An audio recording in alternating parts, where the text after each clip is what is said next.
Hello，大家好，Chinese First Game 就ဆိုပါတယ်ဒီနေ့အတွက်ပြင်ဆင်ထားတဲ့ထဲကပထမဆုံးပတ်ဝန်းအနေနဲ့တလုံးသား6လုံးကိုသင်ပေးသွားပါမယ်တလုံးသား6လုံးဖြင်းမှာတလုံးသား6လုံးအနေနဲ့ဘာတွေပါလဲဗောနော်လိုက်ပြီးဆိုကြည့်ပါနော်လိုက်ပြီးဆိုရင်းရွက်ရင်းနဲ့မှကိုယ်အတန်နေအတန်ထားရလဲအဆင်ပြေလာမှာဆိုတော့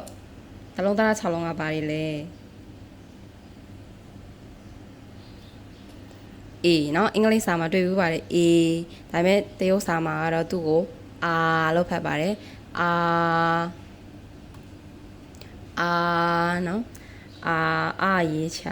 R ဆိုတာလေးကိုဆွဲပြီးတော့ဆိုတာ R A ကို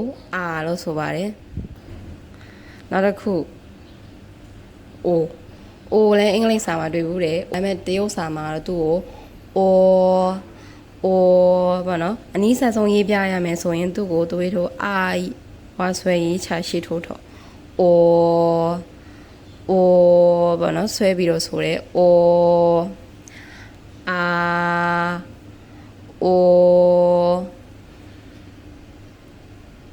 နောက်ထပ်တစ်လုံးက E အင်္ဂလိပ်စာမှာတော့ E ဒါပေမဲ့တရုတ်စာမှာကတော့သူ့ကိုလို့ဆိုရဲသူ့ကိုကြတော့အာရပလိသက်ဆိုတဲ့အတန်ကိုအာကောင်ရင်းကနေပြီးတော့ဆိုမှာအာကောင်ရင်းကနေပြီးတော့အာရပလိသက်ကိုဆိုမှာရှေ့ကနေဆိုရင်တော့ဒါပေမဲ့တကယ်တိကျထွက်ရမှာကအာကောင်ရင်းကနေပြီးတော့ဆိုမှာ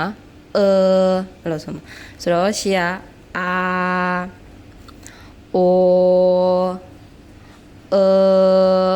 မြန်မာစလုံးကိုတော့ကြည့်မဆိုနဲ့ပေါ့နော်ဆိုရမှာအဓိကတရကိုကြည့်ပြီးတော့ဆိုရမှာပါအာ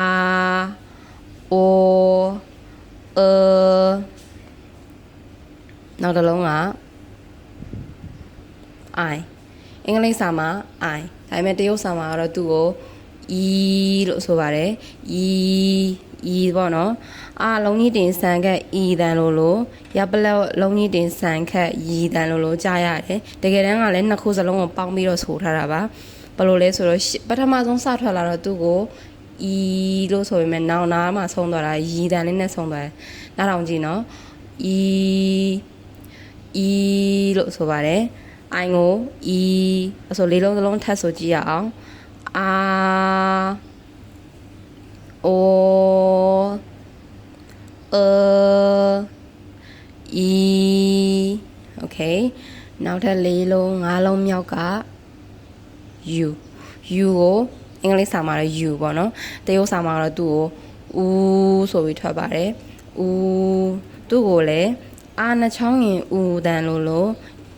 ဝါနှစ်ချောင်းရင် U တန်လို့ကြားရပါတယ်ဒါပေမဲ့နှစ်ခုစလုံးပေါင်းဆိုထားတာပါသူကလည်းသူကဦးအဲ့လိုမျိုးရှိရဦးနောက်ကဦးအဲ့လိုမျိုးဆုံးသွားတာဦးအဲ့လိုသွားရနော်ဦးဆိုတော့ငါးလုံးစလုံးထပ်ဆိုကြည့်ရအောင်အာအို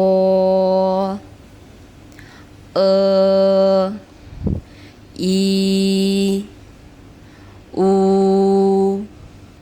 ဦးပြီးသွားပြီနော်ဦးပြီးတော့နောက်ဆုံးတစ်လုံးဖြစ်တဲ့ဟာက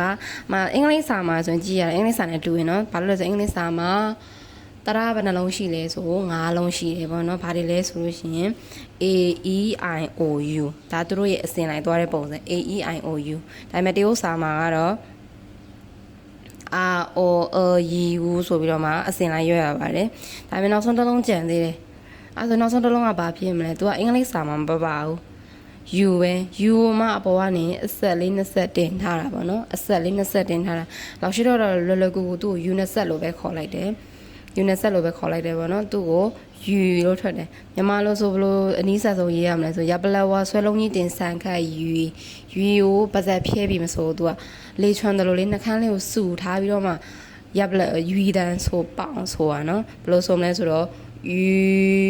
နှခမ်းလေးကိုစုထားပြီးတော့U အဲ့လိုထွက်မယ်နော် U နဲ့ဆက်ကိုတွေ့ရင်သူ့အတန်အတွက်က U လို့ထွက်ရပါတယ်အဲ့ဆိုထပ်ဆိုကြည့်ရအောင်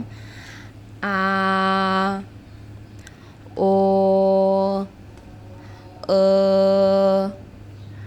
E U ဟုတ်ကဲ့ပါ ဒီနေ့ကတော့ပတ်ဝန်းအနေနဲ့တလုံးသား6လုံးကိုတင်ပေးခဲ့တာပါအဲ့တော့ကိုယ့်ရဲ့စာအုပ်ထဲမှာတေချာလေးမှတ်ပြီးတော့မှအတန်ထွက်လေးတွေကိုထပ်ခါနားထောင်ပြီးတော့ like ဆိုကြည့်ပါနော်နောက်ဗီဒီယိုမှာတော့အတန်တုံးလေးတွေအကြောင်းကိုရှင်းပြပေးပါမယ်ဒီလိုတနေ့တင်ကြားပေးမယ်ဗီဒီယိုသင်ခန်းစာတွေကိုလက်မလွတ်ဖို့ပေါ့နော် page Chani 4K page ကို like follow and share လုပ်သွားပေးကြပါမသိတဲ့ရှင်လည်း comment မှာရေးထားခဲ့လို့ရပါတယ်谢谢大家拜拜